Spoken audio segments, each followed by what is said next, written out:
और रूस यूक्रेन के बीच जारी विध्वंसक जंग में यूरोप के इरादे साफ हो गए। रूस भी अपनी युद्ध नीति को सार्वजनिक कर चुका है, लेकिन यूक्रेन युद्ध को नई दिशा देने में जुटा है। ज़ेलेंस्की रूस से वो क्षेत्र वापस लेना चाहते हैं जो कि इस समय रूस के कब्जे में, खास तौर पर क्रीमिया, और इसके लिए जो हथियार इस्तेमाल हो रहा है वो रूस का संकट बढ़ा रहे। आखिर ऐसा क्यों है, वो हथियार कौन से हैं और रूस की तैयारी क्या है, आप देखिए इस रिपोर्ट में। बारूदी तबाही के जिस चरण में यूक्रेन पहुंच चुका है, वहां सिर्फ दो ही विकल्प बचते हैं।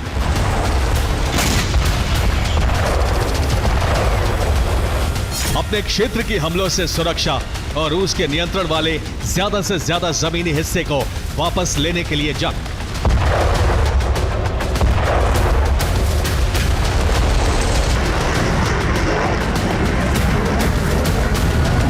लेकिन चौंकाने वाली बात यह है कि ज़ेलेंस्की जिस रणनीति के तहत आगे बढ़ रहे हैं वो इन दोनों ही रास्तों से अलग है।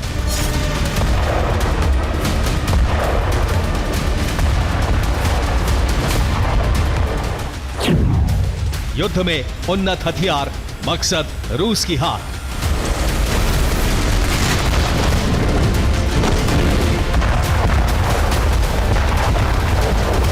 ज़ेलेंस्की ने रणनीतिक मोर्चे पर जिस रास्ते का चुनाव किया है वो रूस के मुख्य रणनीतिक क्षेत्र पर जीत हासिल करने का है।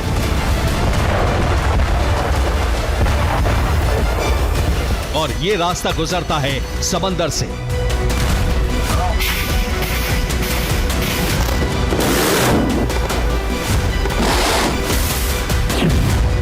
इसलिए व्यू रचना करके यूक्रेनी सेना ने सेवेस्तोपोल के पास अटैकिंग शिप तैनात कर दी।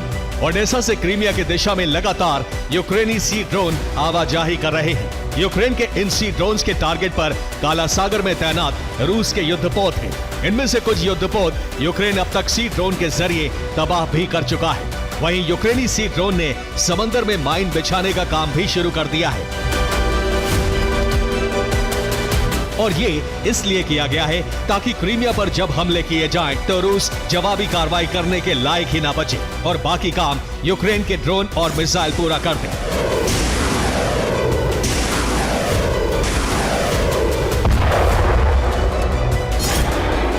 हालांकि इस रणनीति के तहत उठाए गए कदम तब तक गुप्त थे जब तक यूक्रेन ने ऑपरेशन को विस्तार नहीं दिया था।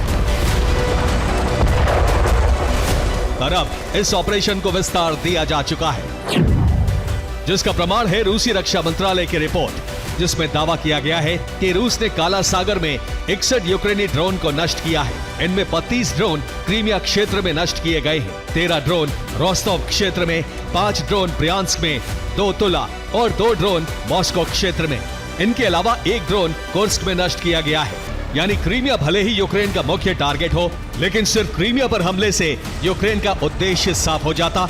इसलिए यूक्रेन ने रूस के नागरिक बुनियादी ढांचे, रूसी सैनिक, रक्षा उद्योग, सैन्य कमान और संचार सुविधाओं को भी टारगेट बनाया है।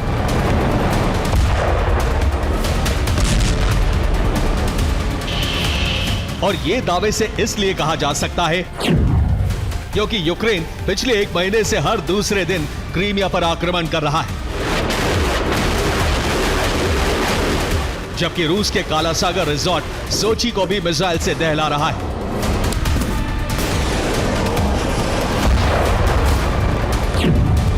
दावा है कि यूक्रेन ने मिसाइल से रिजॉर्ट शहर सोची को दहलाया है, लेकिन यूक्रेन की दागी गई ज्यादातर मिसाइलें रूसी रक्षा प्रणाली ने रोक ली। इनके अलावा कुछ हमले ड्रोन से भी किए गए हैं।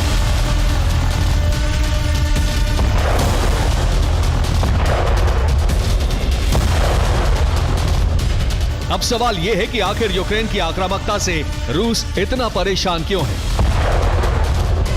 क्या रूस के अत्याधुनिक डिफेंस सिस्टम इन्हें रोकने के लिए मुश्किलों का सामना कर रहे हैं?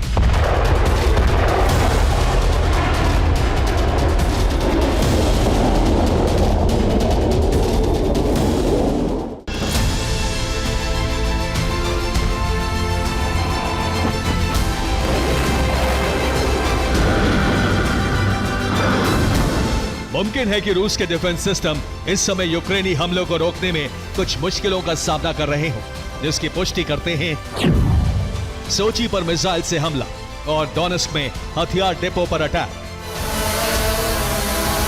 जो यूक्रेन की उन्नत तकनीक का प्रदर्शन है वो तकनीक जो अमेरिका और यूरोपीय देशों के पास भी नहीं है।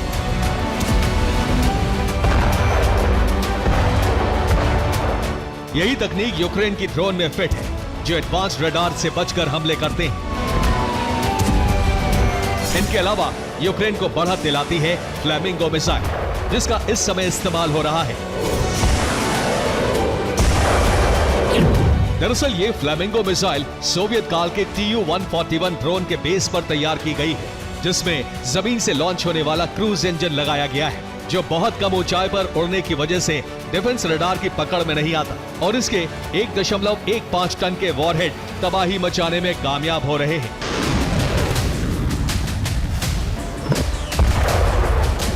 यही वो मिसाइल है जिससे यूक्रेन ने क्रीमिया और सोची में बारूदी विनाश की बुनियाद रख दी है, और इस विनाश का मकसद है रूसी प्रशासन मुक्त क्रीमिया और काला सागर तट। यही वजह है कि यूक्रेन ने समंदर में मागोरा सी ड्रोन को भी उतारा है।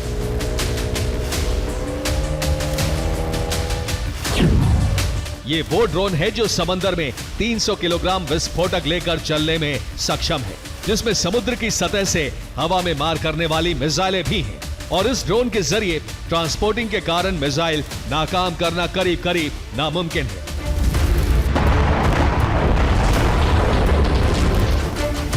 अब प्रश्न यह है कि क्या ज़ेलेंस्की सिर्फ फ्लैमिंगो क्रूज मिसाइल और मागोरा सी ड्रोन के सहारे ही क्रीमिया और काला सागर पर नियंत्रण हासिल कर पाएंगे?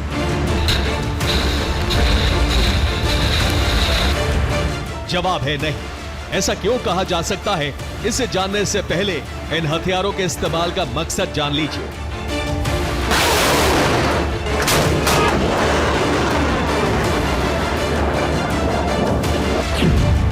मकसद यह है कि क्रीमिया पर नियंत्रण हासिल करने के लिए बड़े मिसाइल हमले जरूरी हैं। इसलिए फ्लैमिंगो मिसाइल का इस्तेमाल हो रहा है, लेकिन यह भी जरूरी है कि रूसी फोर्स को बैकअप ना मिल पाए। इसलिए यूक्रेन ने मागोरा ड्रोन समंदर में उतारा है, और इस ड्रोन का काम यह है कि वो कर्च ब्रिज को ध्वस्त कर रूस का क्रीमिया से संपर्क पूरी तरह खत्म कर दे।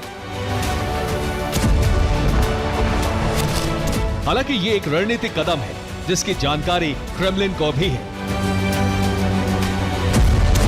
यही वजह है कि रूस ने एक बड़ा कदम उठा लिया है, जो क्रीमिया पर यूक्रेन का नियंत्रण नहीं होने देगा।